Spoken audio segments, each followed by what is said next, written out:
జనరల్‌గా భార్యాభర్తల మధ్య చిన్నపాటి గొడవలు, ఆ గొడవలు చినికి చినికి గాలివానయ్యి అవి విడాకుల వరకు వెళ్ళడం సర్వసాధారణం. అయితే విడాకులకి చాలా కారణాలుంటాయి.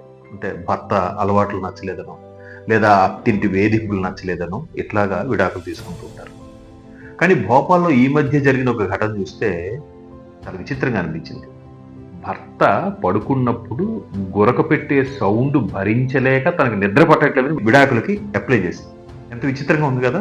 గురక నచ్చకపోతే స్నోరింగ్ అంటారు కదా!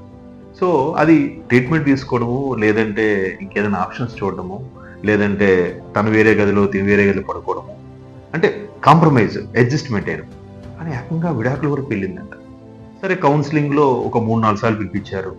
పిలిపిస్తే ప్రతి కౌన్సిలింగ్ కూడా గురక సౌండ్ వల్ల కావాలే తప్ప కుటుంబ సమస్యలా కాదు. భర్త సరిగ్గా ఆదరించట్లేదా? కాదు. మీ బాధ్యతలు సరిగ్గా స్వీకరించట్లేదా? కాదు. మరెందుకు అంటే కేవలం గురక. సో, ఇలా జరిగిన తర్వాత ఒక 3 ఏళ్ళు పాటు గ్యాప్ వచ్చి ఆమెకు చాలా ఇబ్బందులు సాధారణంగా సొసైటీలో ఉండే పరిస్థితులు అన్నీ అర్థమైన తర్వాత అమ్మో! తన తోడు లేకపోతే ఉండలేకపోతున్నాను. అప్పుడు అర్థం చేసుకొని మరలా విడాకుల్ని వెనక్కి తీసుకొని కాంప్రమైజ్ అయిందంట. బట్ ఆవేశంగా విడాకుల వరకు వెళ్ళిపోవడం ఎందుకు? తర్వాత ఇలా చేయడం ఎందుకు?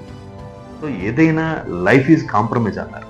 చిన్నపాటి ప్రతి ఒక్కరిలో కూడా లోపాలుంటాయి. లోపాలు లేకపోతే దేవుడైపోతాడు కదా మరి. ఇట్లాంటివి ఈ మధ్య కాలంలో చాలా సిల్లీగా జరుగుతున్నాయి.